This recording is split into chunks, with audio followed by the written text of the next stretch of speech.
Au nom de Dieu, tout le monde, faites attention très bien. On a quelques applications simples à faire ensemble. Je viens de lire très doucement chaque exercice, chaque question. J'expliquerai très doucement. Et puis, on écrira la réponse ensemble. S'il y a toujours une question, vous pouvez la poser directement. Bon. Exercice 1. Le document 1 montre, alors en lisant, je posais des questions aux élèves. Faites attention très bien. Le document 1 montre la variation du taux d'ADN par une cellule en fonction du temps. Regardez le document 1, c'est le document 1. Qu'est-ce qu'il montre ce document? Regardez ce axe, taux d'ADN par cellule en unité arbitraire. Le deuxième axe, c'est l'axe de temps. Alors, ce document représente la variation du taux d'ADN par cellule en fonction du temps. Avant de regarder les questions, s'il vous plaît, regardez très bien ce document 1. Attentivement, regardez ce document 1. Regardez, s'il vous plaît. Ça vous rappelle quel document? Celui de la méiose. Très bien. Oui. Celui de la méiose, la variation du taux d'ADN durant la méiose. Regardez, c'est la première anaphase, une deuxième anaphase. Il y a 2 divisions. Vous voyez ça? Ça montre qu'il y avait 2 divisions. Oui. Avec une chose supplémentaire, c'est la fécondation. Fécondation. Oui, très bien. Mais ça me rappelle le document qu'on a vu durant notre étude de la variation du taux d'ADN durant la méiose. Bon. OK. Je reviens maintenant. Alors, ou bien, avant de revenir, Khalini, regardez encore ce document. Regardez Q, 2Q et Q sur 2. La quantité d'ADN là est Q. Elle est devenue combien? 2Q, n'est-ce pas? 2Q. Bon, très bien. Elle est devenue 2Q. Bon, Allah, maintenant, ma question est pour Allah. Et lorsque je dis un nom seulement, c'est cet élève qui va répondre. Allah, regarde, on a dit que la quantité d'ADN était Q est devenue 2Q. Quel est le phénomène qui avait lieu durant ce temps-là?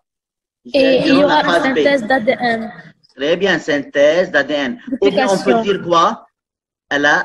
Duplication. Merci mille fois. Merci 1000 fois. Bravo, Habib. Donc, alors là, la quantité d'ADN était Q, est devenue 2Q, puis la quantité est stable là. Bon, encore une question maintenant pour Hadi Sayer. Hadi Sayer, il y avait un nom à cette phase A. Tu te rappelles qu'est-ce qu'on a appelé cette phase A? Quelle phase, monsieur? G1. Merci. Merci, ya Hadi. Merci, ya Habibi. Bravo. Très bien, ya Habibi. Donc, ça nous rappelle G1, où il y avait croissance, S, duplication d'ADN. Et là, c'est quoi? Hadi encore? Oui, c'est G2 ou début de la méiose. Ok, rawa. Très bien, bravo. Donc, nous sommes face à un document qui n'est pas, n'est-ce pas, qui est connu, n'est-ce pas, de notre part. On sait quelque chose. Pour cela, maintenant, je veux commencer à voir les questions. 1. Préciser. Le verbe préciser, c'est-à-dire donner la réponse et la justification. Justification et réponse, c'est pas grave. Préciser si la cellule est diploïde ou haploïde. Que veut dire diploïde et haploïde, ya Heidi? Ça veut dire un chromosome. Oui. Et haploïde? Chromosome double. Attends. Prenez des nafas, ya Heidi. Alors, si la cellule est diploïde, c'est-à-dire quoi? Elle a un chromosome double. إذا كانوا un chromosome simple, on ne dit pas c'est diploïde? Voilà aussi. Très bien. ما حدا يغش. Ok. Et haploïde, ya Heidi? Ça veut dire elle a seulement 4 gamètes, elle se divise 2 fois. Alors, c'est-à-dire 2 N chromosomes encore ou bien 2 N chromosomes encore? Non, elle se divise. C'est-à-dire, quel est le nombre de chromosomes? Un chromosome. Merci Heidi. Merci beaucoup. Un chromosome. Très bien, merci. Donc, je veux relire la question. Précisez si la cellule est diploïde, mes beaux élèves, mes anges. Lorsque je dis diploïde, c'est contenant 2N, si ce sont des chromosomes simples ou doubles. Je ne m'intéresse pas de la nature. Je m'intéresse seulement du nombre des chromosomes. Diploïde, il contient 2N chromosomes. Haploïde contient N chromosomes. Tac. Précisez si la cellule est diploïde ou haploïde durant la phase A. Regardez, c'est la phase A. Je veux préciser, je veux donner la réponse, je veux, n'est-ce pas, justifier. Je veux moi-même parler un peu. Regardez la phase A. Votre ami a dit que la phase A, c'est G1, c'est-à-dire c'est une cellule fille qui est en train, qui n'a pas encore dupliqué son ADN. Ah, c'est une cellule fille qui n'a pas encore dupliqué son ADN. C'est-à-dire, c'est une cellule à 2N chromosomes simple encore. Bon, pour ça, lorsqu'il me demande, préciser si la cellule est diploïde ou haploïde, n'est-ce pas? Je veux dire que c'est une cellule diploïde, n'est-ce pas? Diploïde contenant, c'est une cellule diploïde qui a commencé le G1 ou bien qui est en G1 de son interphase. Point. C'est une cellule diploïde car c'est une cellule qui est en G1 de son interphase. Oui, qui n'a pas encore devenu une cellule, oui, en G1 seulement, oui. Y a-t-il une question? Oui, monsieur. Oui. مش diploïde هي النمط دوك هي 2N chromatide 2 chromatide 2N chromosomes 2N chromosomes اوكي ما خاصة بالchromatide. Bravo, ما خاصة بالnature, très bien, oui c'est juste. Ok, merci. Bravo, bravo. Donc regardez s'il vous plaît, je viens d'écrire moi-même la réponse et vous allez écrire sur vos cahiers. Écrivez sur vos cahiers s'il vous plaît. Bon, alors je viens de vous montrer maintenant, n'est-ce pas, l'exercice et on va écrire. Bon. Alors, regardez, précisez si la cellule est diploïde ou haploïde durant la phase A premièrement. Je viens d'écrire ma réponse. Durant, écrivez en même temps, hein.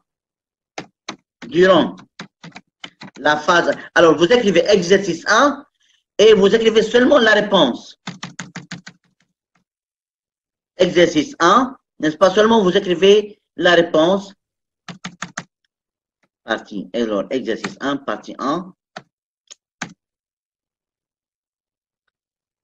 durant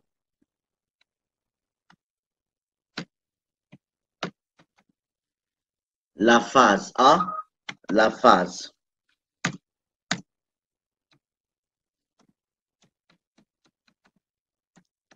A, la cellule est diploïde, virgule, c'est une cellule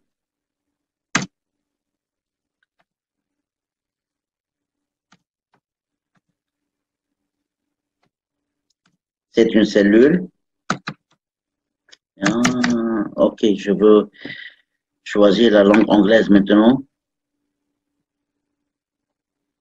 Je vais choisir la langue anglaise pour faciliter l'écriture.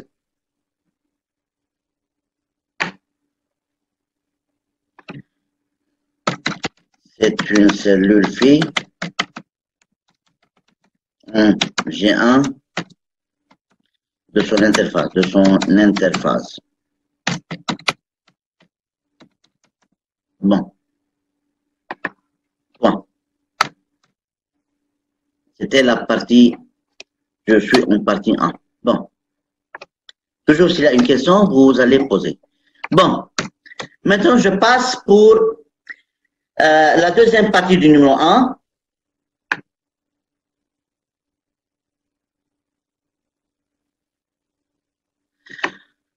Au début de la phase C, si la cellule est diploïde ou haploïde au début de la phase C. Joy, لو سمحتي. préciser si la cellule est diploïde ou haploïde, n'est-ce pas, au début de la phase C. C بتكون prophase. Au début de la phase C. Regarde, c'est la phase C. C'est là la phase C. La fin de l'interphase au début تبع الميوز بتكون 2N chromosomes. C'est diploïde ou haploïde? يعني diploïde. Oui, regarde, je veux dire une autre chose, Habibi. Votre amie, n'est-ce pas, a dit que c'est G1. Elle n'a pas encore commencé la méiose, n'est-ce pas? Elle n'a pas encore. Elle va commencer, elle est en G2, n'est-ce pas, de son interphase. À la fin de son interphase. La fin de l'interphase. Très bien, c'est une cellule diploïde, très bien. Bon, alors, c'est la réponse que je viens d'écrire. Au début de la phase C, au début de la phase C, virgule, la cellule est en G2, virgule, la dernière phase de son interphase, virgule, elle est diploïde.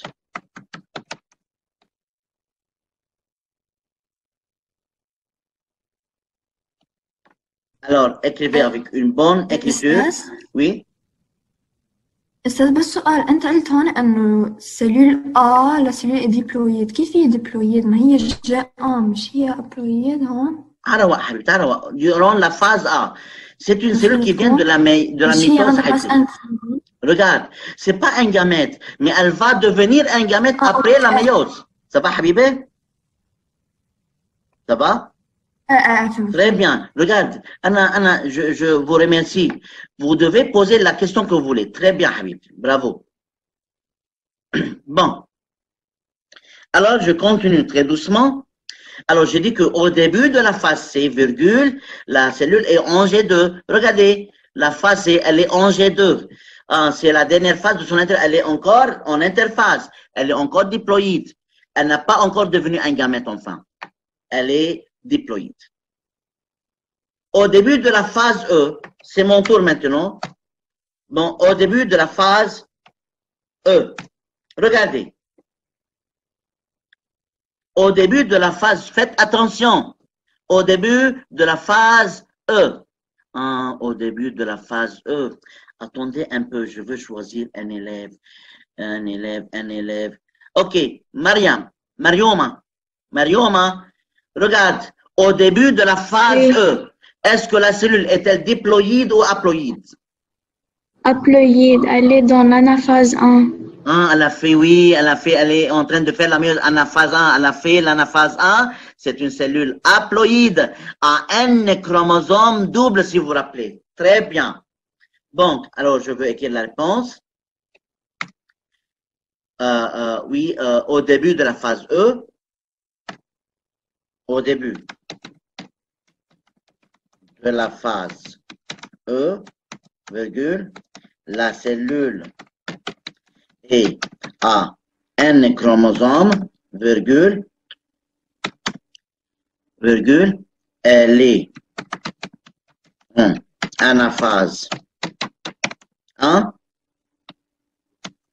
anaphase 1. Alors,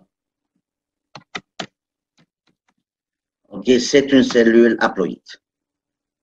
C'est une cellule haploïde. Bon. C'est une cellule haploïde. Très bien.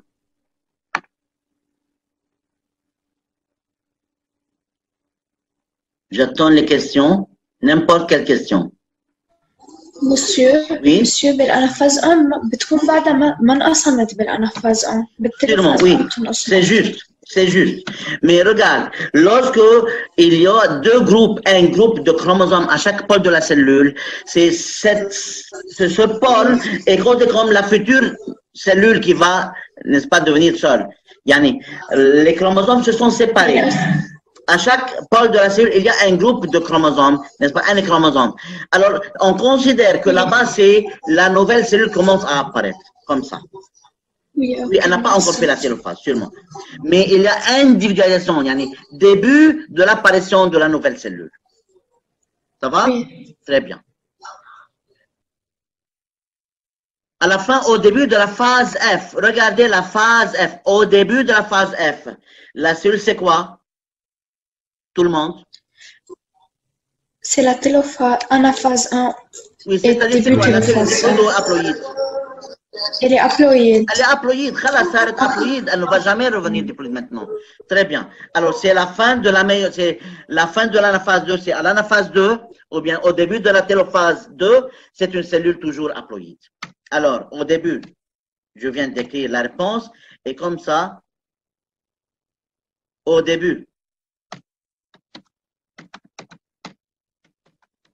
de la phase F, virgule, la cellule est à un chromosome, la cellule est toujours à un chromosome, virgule, elle est en anaphase 2,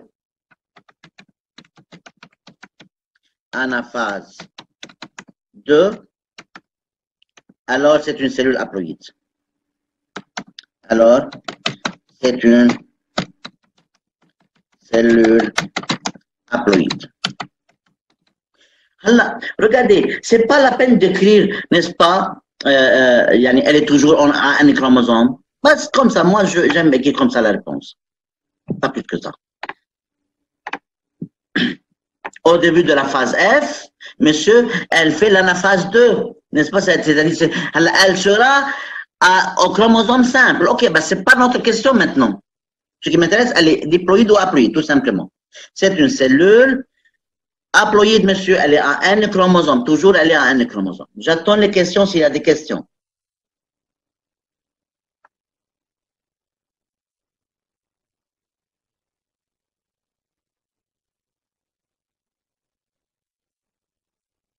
Alors, la première question de l'exercice 1 était préciser si la cellule est diploïde ou haploïde durant la phase A, au début de la phase C, au début de la phase E, au début de la phase F, et on a donné notre réponse. Bon. Alors, les beaux élèves,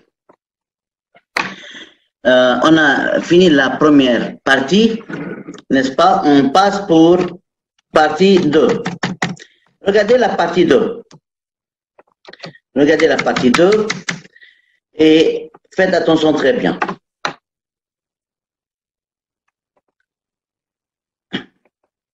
La partie 2 nous demande de nommer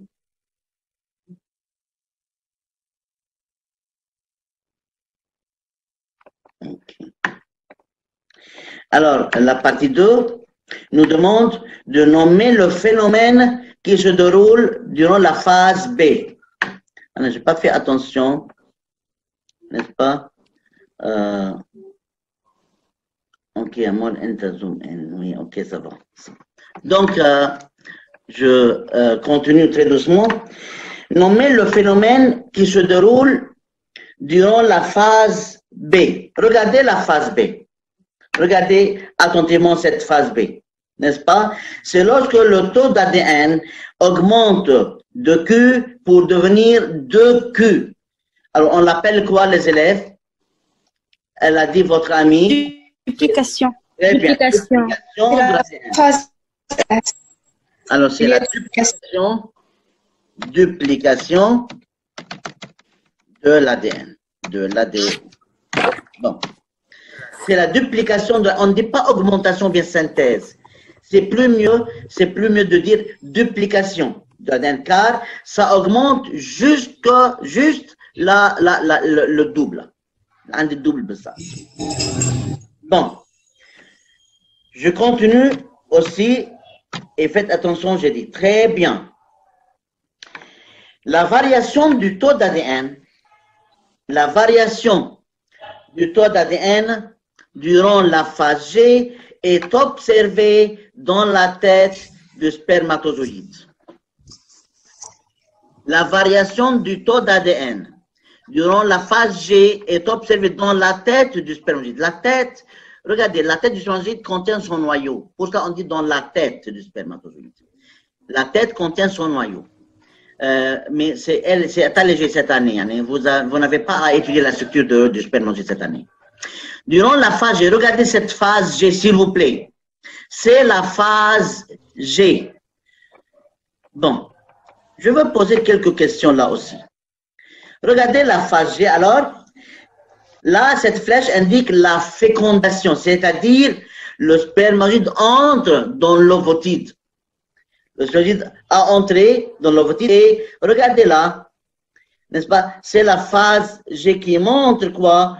Une augmentation de l'ADN. Alors, on observe la quantité. Regardez, le taux d'ADN est étudié durant la phase G et est observé dans la tête de spermatozoïde après sa pénétration dans l'ovocyte par fécondation. Taille. Regardez alors. Ça va?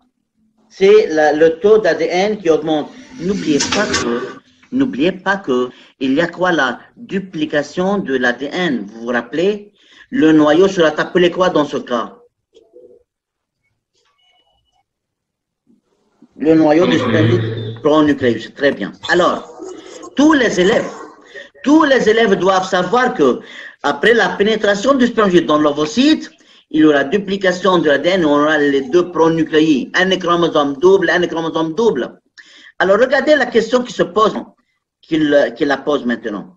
Est-ce que la variation du taux de l'ADN durant la phase G est observée dans la tête du spermatozoïde après sa pénétration dans l'ovocyte par fécondation? Taille. Déterminer.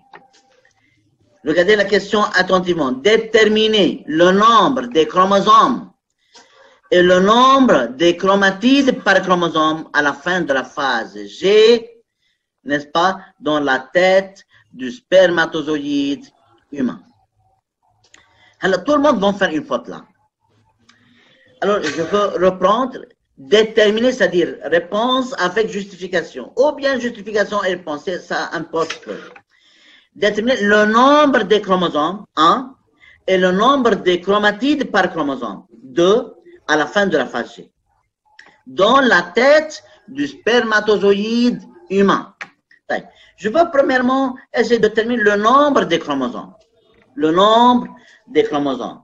Regardez, durant la phase G, quel est le nombre de chromosomes dans la tête du spermatozoïde humain? Moi, je veux dire, puisque c'est le gamète mâle qui a fait la méiose, alors le nombre de chromosomes dans la tête du spermatozoïde humain doit être 23 chromosomes. Ça va tout le monde? 23. Regardez, si je me demande du nombre de chromosomes dans un spermatozoïde, n'importe quel spermatozoïde, je dis N. Ben, lorsqu'il dit spermatozoïde humain, je dois savoir que le spermatozoïde humain doit contenir N, c'est-à-dire 23 chromosomes. Alors, si je veux déterminer le nombre de chromosomes... Quoi? Oui. Sûrement, oui, sûrement. Alors, regardez, la partie 3 demande de déterminer le nombre de chromosomes, premièrement, et le nombre de chromatides par chaque chromosome à la fin de la phase G ou dans la tête du spermatozoïde humain. Je dois déterminer deux choses. Premièrement, déterminer le nombre de chromosomes ou à la fin de la phase G dans la tête du spermatozoïde humain. Je veux déterminer le nombre de chromosomes. Alors, regardez à la fin de la phase G. À la fin de la phase G, le nombre de chromosomes ne va pas changer parce que là, qu'est-ce qu'il y a? Il y a augmentation du taux d'ADN, il y a duplication d'ADN.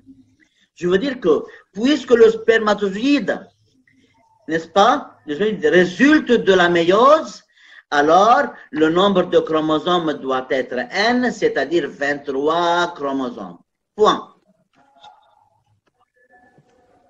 Allah. Comme ça, moi, j'ai déterminé le nombre de chromosomes. Alors, comment je détermine le nombre de chromosomes? Je dis, puisque le spermatozoïde, c'est une cellule qui résulte d'une méiose, alors le nombre de chromosomes dans la tête du spermatozoïde doit être N, et puisque c'est un spermatozoïde humain, le nombre doit être 23 chromosomes. 1. Allah. Que dois-je déterminer encore? Le nombre des chromatides par chromosome. Ah, monsieur, le nombre des chromatides. Ah, on voit que durant la phase G, il y avait duplication du taux de l'ADN de Q sur Q jusqu'à Q. Alors, les chromosomes qui étaient simples seront quoi? Double à la fin de la phase G. double. Je veux déterminer le nombre de chromosomes ainsi que le nombre des chromatides par chromosome à la fin de la phase G ou dans la tête du spermatozoïde humain. Monsieur Awashi, pour le nombre de chromosomes, le spermatozoïde résulte de la méiose. Alors, doit contenir N, c'est-à-dire 23 chromosomes, car c'est un spermatozoïde humain. 1. Deuxièmement, le nombre de chromatides à la fin de G. Durant G, il y a duplication du taux d'ADN. Il est devenu de Q sur 2 sur Q, à Q. Alors, il y a des chromosomes doubles dans la tête du spermatozoïde humain à la fin de la phase G. J'attends les questions. Alors, parce qu'il a dit spermatozoïde humain, vous devez savoir, vous devez indiquer que le nombre est 23 chromosomes. Ce n'est pas suffisant de dire N seulement. 23 chromosomes. Bon. Alors, je veux écrire la réponse doucement. Regardez. Puisque le spermatozoïde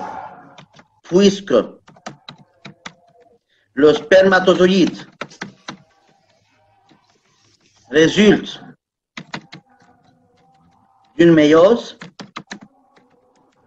virgule, alors il doit contenir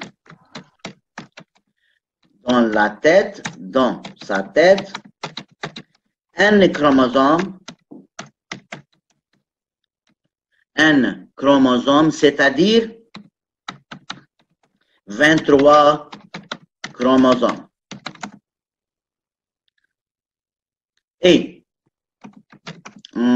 j'ai déterminé maintenant, j'ai tout de suite déterminé le nombre de spermatozoïdes dans la tête, le nombre des chromosomes, désolé, le nombre des chromosomes dans la tête du spermatozoïde humain. Maintenant, j'ai dit alors, puisque le spermatozoïde résulte d'une méiose, vous le savez, il résulte d'une méiose selon le document, alors il doit contenir dans sa tête combien? Un chromosome, c'est-à-dire 23 chromosomes. Alors, j'ai comme ça déterminé le nombre des chromosomes. Alors, la deuxième partie de la question, je veux déterminer le nombre des chromatides par chromosome.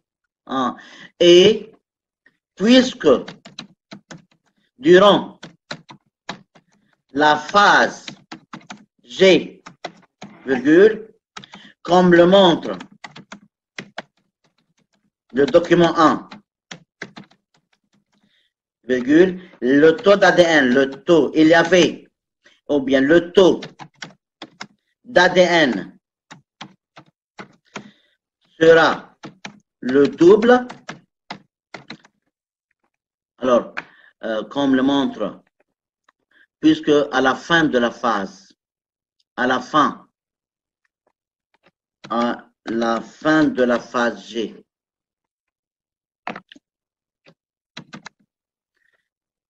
à la fin de la phase G, comme le montre le document 1, le taux d'ADN sera le double, virgule, alors les chromosomes, cela indique, ou bien alors les chromosomes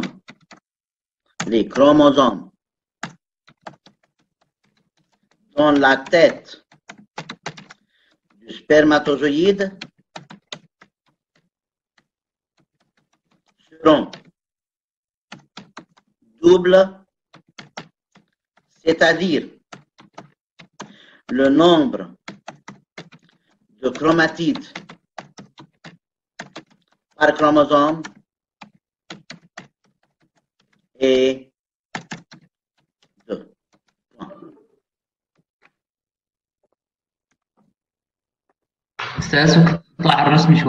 Oui, tout de suite. Je veux seulement corriger quelques fautes.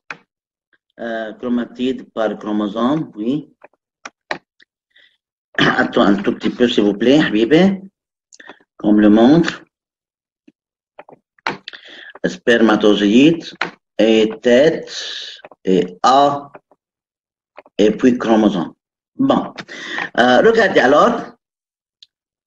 Je veux vous montrer. Je veux vous montrer, premièrement, le document. Regardez, c'est le document, n'est-ce pas, en question. Et la question était quoi? Regardez, c'est le document. Il me demande de déterminer le nombre de chromosomes dans la tête du sphérangide humain, ainsi que le nombre de chromatides dans chaque chromosome. À la fin de la phase G. Regardez, c'est la phase G qui vient après la fécondation. Regarde, ya Habib. Regarde, ya Amri. Regarde, ya Habib Albi. Ou ya Habibet Albi. Vous avez dans la tête ces informations. Une fois que vous étudiez votre leçon, vous n'allez jamais faire une faute. Allah subhanahu wa ta'ala. Mais vous savez très bien que après la fécondation, si vous vous rappelez, l'ovocyte sera un ovule. Et vous avez vu que il y avait duplication d'ADN, vous le savez très bien. Dans le noyau du spermatozoïde sera appelé pronucléus et qui contient un chromosome double. Ce sont des informations acquises chez vous. Il n'y a pas de nouvelles. Alors, après la fécondation, regardez, ils ont étudié le taux d'ADN dans la tête du spermatozoïde. Ok, ça montre que le taux d'ADN a dupliqué, a dédoublé. Il est devenu le double. Il me demande quel est le nombre de chromosomes dans la tête du spermatozoïde. Monsieur, est-ce que le nombre de chromosomes change? Non. Le spermatozoïde résulte d'une méiose enfant. Alors, il doit contenir n chromosomes, et n, c'est-à-dire 23 chez les humains. Deuxièmement, la nature des chromosomes. Ça montre à la phase G, n'est-ce pas, le document 1 montre qu'il avait duplication de l'ADN. Comment tu peux expliquer cette duplication? Augmentation du nombre des spermatozoïdes, des chromosomes? Non.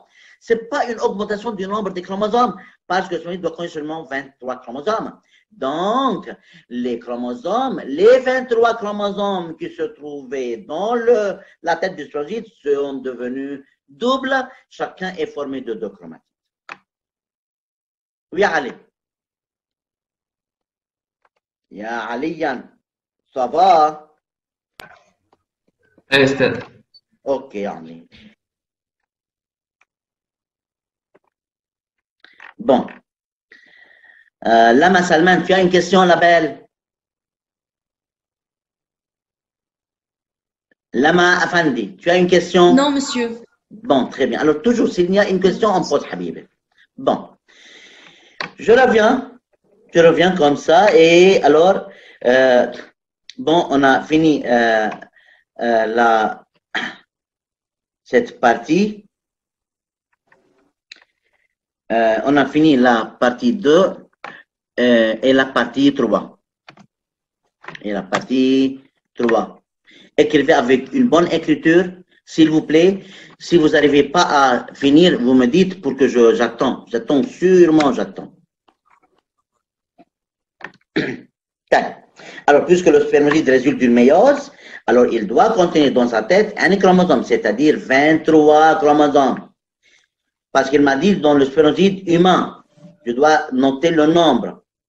Et puisqu'à la fin de la phase G, comme le montre le document 1, le taux d'ADN sera le double, alors les chromosomes dans la tête du spermatozoïde seront doubles, c'est-à-dire, n'est-ce pas, c'est-à-dire le nombre de chromatides par chromosome est 2. Le nombre, n'est-ce pas, de chromatides par chromosome est 2. Bon, je continue. Regardez, s'il vous plaît. Le document 2, c'est le document 2. C'est ça, c'est le document 2. Il me montre le document 2. Montre 4 aspects du matériel chromosomique dans une cellule.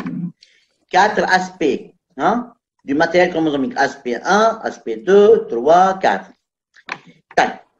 Avant de voir les questions,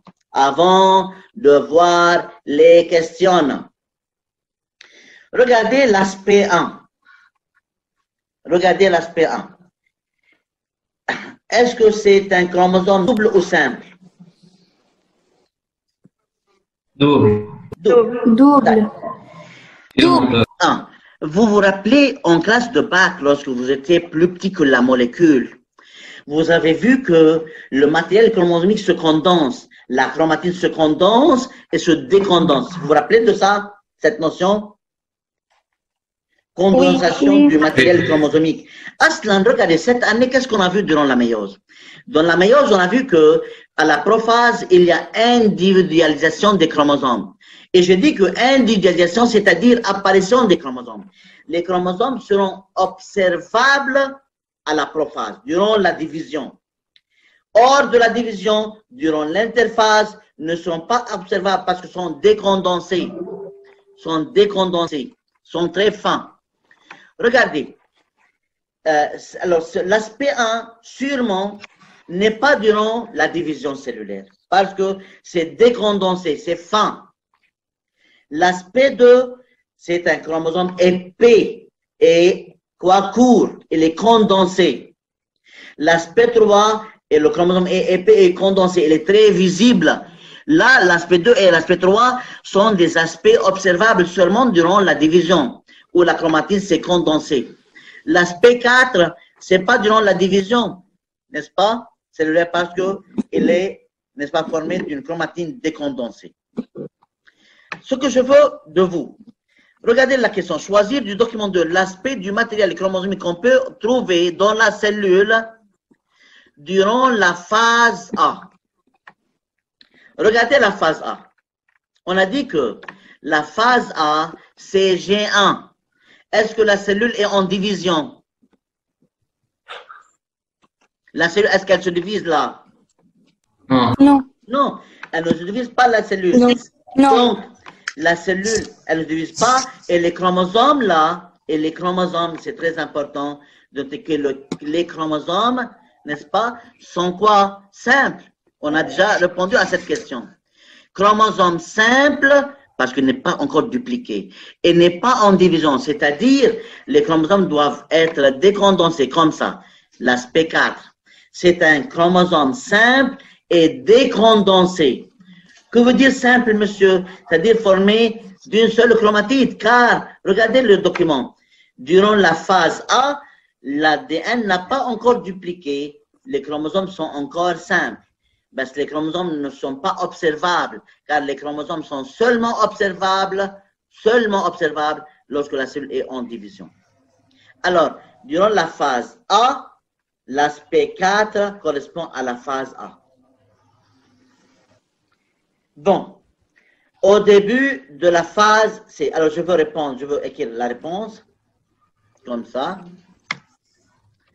Ok, durant la phase A, aspect 4, durant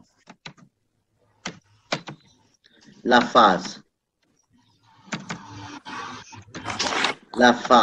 A, virgule, aspect 4.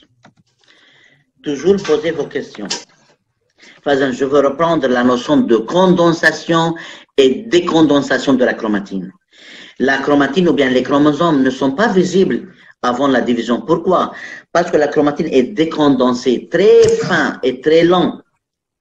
Lorsque la cellule commence à se diviser, la chromatine se condense et sera court et épais et on donne le nom à cette chromatine, on donne le nom de chromosome. Les chromosomes seulement sont observables durant la division cellulaire.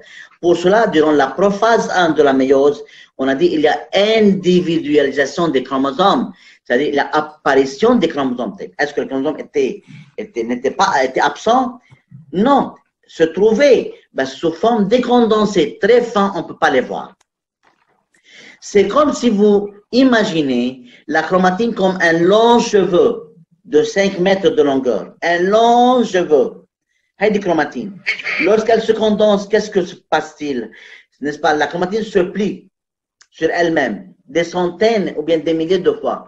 La chromatine sera courte et épaisse. C'est le chromosome. Alors, regardez l'aspect 4, c'est comme un long cheveu, c'est décondensé. La chromatine se condense, c'est-à-dire se plie sur elle-même plusieurs fois, sera courte et épaisse durant la mitose ou bien durant la division cellulaire. Comme ça, on peut voir les chromosomes. Au début de la phase A, on a dit que la phase A, c'est la G1 de l'interphase. Les chromosomes sont simples et sous forme de chromatine décondensée. Seulement, la chromatine se condense durant la division. Seulement. Bon, alors A, ce sont des chromosomes simples et décondensés, c'est l'aspect 4. Au début de la phase C, regardez, au début de la phase C. Bon, Karim Saad, regarde, au début de la phase C, quel aspect correspond au début de la phase C? Oui, بس بتشوف الأسباب. Sûrement. Regardez, aspect 1, aspect 2, 3. Il nous reste ces 3 aspects, n'est-ce pas? Alors, au début de la phase C, regarde la phase C où se trouve. C'est la phase C, au début de C.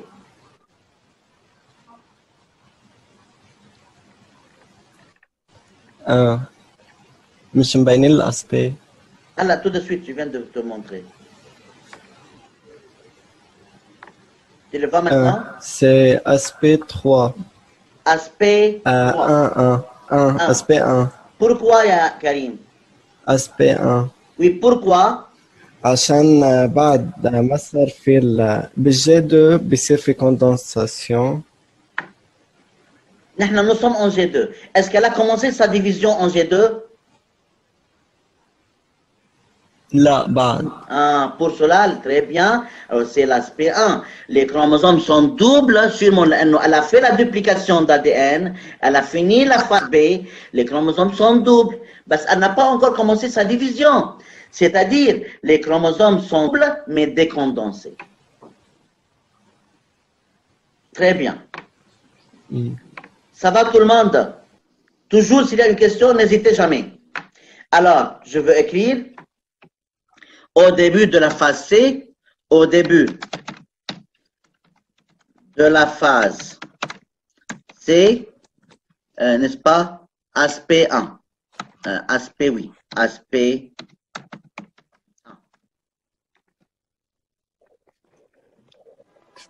1.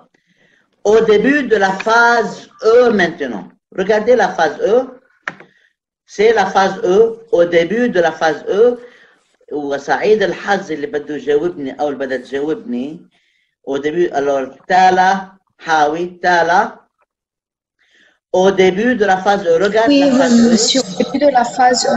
Oui, c'est la phase E au début Est-ce que je de la peux phase revoir les phases? Regarde. Je peux revoir les phases. Oui, les phases, oui. Regarde. C'est l'aspect 2. L'aspect 2. Car on a fini la première division. C'est la deuxième. On a N chromosomes, une chromatide. Oui, à la fin de la première division, on a quoi? N chromosomes. Oui. 2 chromatides. 2 chromatides. Bravo, ya Hobbi. Oui, Quel aspect? C'est aspect 3, aspect 3. Très bien. Très bien, Yatala. Bravo. Alors, merci. Elle a dit, regardez, elle a dit en phase E, et on a fini la première division. L'anaphase 1 s'est passé. Alors, on a un chromosome double. Très bien. Chefin, lama nahfaz ya hubbi. Lorsqu'on étudie la leçon, khalas, on va savoir répondre, b'izn Allah subhanahu wa ta'ala. Un chromosome double. Bon, alors, un chromosome est double. Ah, ce sont les chromosomes doubles durant la division sont condensés comme ça. Aspect 3. Très bien.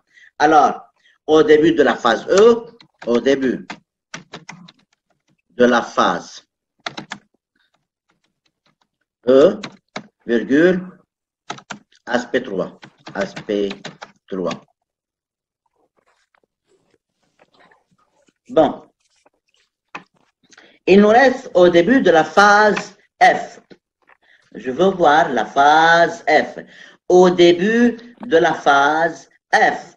وكمان لنعمل سحب لنشوف سعيد الحظ أو سعيدة الحظ. لنا أفندي سقسوك. لنا au début de la phase F. Regarde la phase F. Tu vois? Là, oui, au début de la phase F. Regarde. C'est après l'anaphase 2. Oui, après l'anaphase 2, c'est-à-dire? Donc, c'est la deuxième division, c'est aspect 2. Très bien, aspect 2. En fait, monsieur, mais c'est la dernière question, 1, 2, 3. Et aspect 2, bravo. On a le raisonnement scientifique qu'il a fait à l'ana, n'est-ce pas? C'est après l'anaphase 2, les chromosomes sont visibles et sont simples, alors c'est l'aspect 2, vraiment. Alors, au début de la phase F,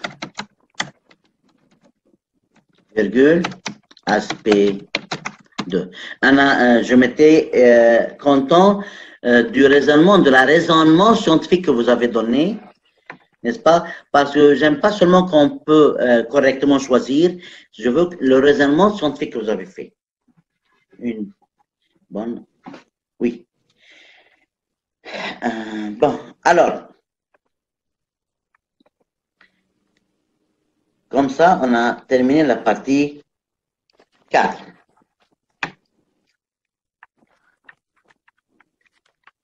Je peux passer pour l'exercice 2. Toujours, si vous n'arrivez pas à bien écrire, vous me dites, j'attendrai, Yann. C'est pas grave. Alors, c'était la partie 4. Exercice 1, partie 4. Bon, exercice 2. Exercice 2. Et c'est qui? C'est Sarah. La belle Sarah. Oui, Sarah. S'il vous plaît, tu peux lire doucement? Pardon, monsieur. لا صوت. Quoi? علق الصوت مش عم بسمع منيح. Bon, pas grave. Je veux lire moi-même et la première question sera pour toi. Ça va? Faites attention, Sarah. Oui. Le document adjacent montre ce document, c'est-à-dire montre 2 phases de méiose dans une cellule. Alors, ce document montre 2 phases, la phase A et la phase B de la méiose dans une cellule. La première question, nommer chacune des 2 phases. Je veux seulement que tu nommes la phase A et la phase B. La phase A, c'est la fin de l'interphase, début de la métaphase. Parce que les chromosomes sont en 2 chromatides. Oui, la phase A. Fin d'interphase, début de métaphase. De métaphase, la première phase, c'est quoi? Prophase, pardon. Ah, bravo, c'est juste. C'est la prophase parce qu'il y a appariement des chromosomes homologues. Bravo. Et oui, la phase B. La phase B, c'est l'anaphase 2. Merci 1000 fois. Merci, Habibi. Bon, très bien. Alors, regardez le raisonnement, elle raisonne, n'est-ce pas? J'aime bien, n'est-ce pas, que vous raisonnez pour gagner. C'est comme si vous déterminez. Nommez chacune des phases, justifiez la réponse. Bon, nommez chacune des phases. La phase A, c'est la prophase 1, il y a appariement des chromosomes homologues, tandis que la phase B, c'est l'anaphase 2, car il y a séparation des chromatides sœurs. Je veux écrire la réponse directement là, la partie 1. La phase 1, la phase 1 A et la prophase 1, car il y a appariement des chromosomes homologues, virgule, la phase B et l'anaphase 2,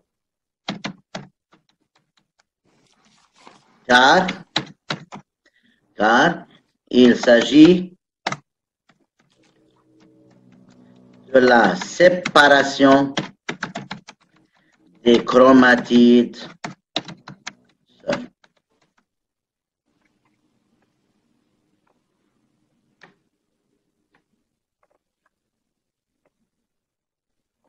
Alors, on voit nettement la phase A.